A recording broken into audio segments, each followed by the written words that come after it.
Welcome once again to our special coverage here in Davos at the World Economic Forum. Now, one of the striking aspects of what we are seeing around us at the World Economic Forum is how Indian minds are shaping the world AI economy. And many of them are products of the Indian education system. And I'm joined by one such very special individual, joined by Deepak Pathak, CEO and co-founder of Skild AI.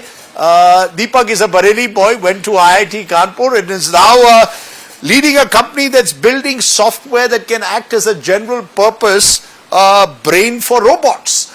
And you've just done a major round of funding. First of all, let's talk about the company itself. Building brains for robots, allowing different machines to perform different tasks. Break it down for us. What makes Skild AI so different? So when you think of models like ChatGPT, for instance, right, you think of intelligence. You think of, okay, it's like a human-like brain behind the computer. When you think of machines or robots, what do you think of? You think of hardware. You almost never think of the intelligence behind it. And if you have been seeing like demos around the world, you can find demos lasting like 50 years, 60 years, 70 years, back from 1970s. Anything you saw in 1970s in terms of technology, it has come to real world today, but where are robots? And the reason is, it is not the hardware, it's the brain which has been missing for all these years for these systems to work very well in the real world. Even when as a human, when you go do a simple task like opening a door, you may not give it much value because almost every human can do it. But that is the reason we have intelligence. And language, as we speak, as we think, math is all byproduct of that.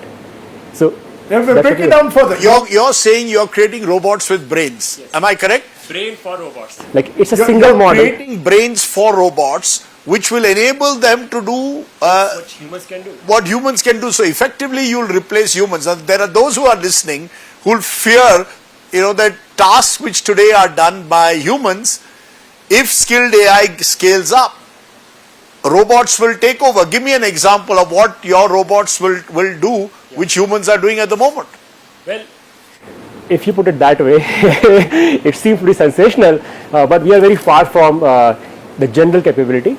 But if you think about in terms of what humans can do today, like in US, for instance, there are already over 1 million jobs unfilled, which means there are more jobs available than people available to fill them. And that gap is continuously increasing. It's supposed to go to 30 million by 2030. So at the same time, there is also unemployment. So which means there are jobs which are unfilled and people unemployed, which means people do not want to do certain kind of jobs. And this is becoming more and more clear over time. So your company, those roles, because I'm told that you're now deploying robots in enterprises such as manufacturing, inspections, data centers. So you're already halfway down there to effect. I would say 0.0001%. So what's the future, Deepak? Do you see a world where robots, say 10 years from now, do a lot of those tasks that you say remain unfilled at the moment? Or will they end up taking away jobs, which is the big fear? In countries like India, the fear is you'll take away jobs. See, in India right now, there is labor surplus, right? And then the cost of wages do not justify full automation yet. So India is in a good place. But if you look at many other countries, for instance, Japan, Korea, and other countries, you will find this one noticing thing. The birth rate is declining and the average age is increasing. And it is expected in like 10 to 15 years, there will be way more elderly people than we had even like 30 years back. And at the cost of less young people. So while this is a good question about India, but rest of the world really needs this right now, not even 10 years into the future. So what do I see as the future? Well, I do not know the long term, it's like very far away, but in the near future, we will see enterprise-like jobs getting filled by robots more and more than we see today. I must ask you this where I started off. The journey of a Bareilly boy going to IIT Kanpur and now in California, is this are Indians shaping the world? Will you all come back at some stage to innovate in India? Because one of the challenges for AI is going to be the pace of innovation. Yeah. China is way ahead of many parts of the world, certainly India, when it comes to innovation in AI.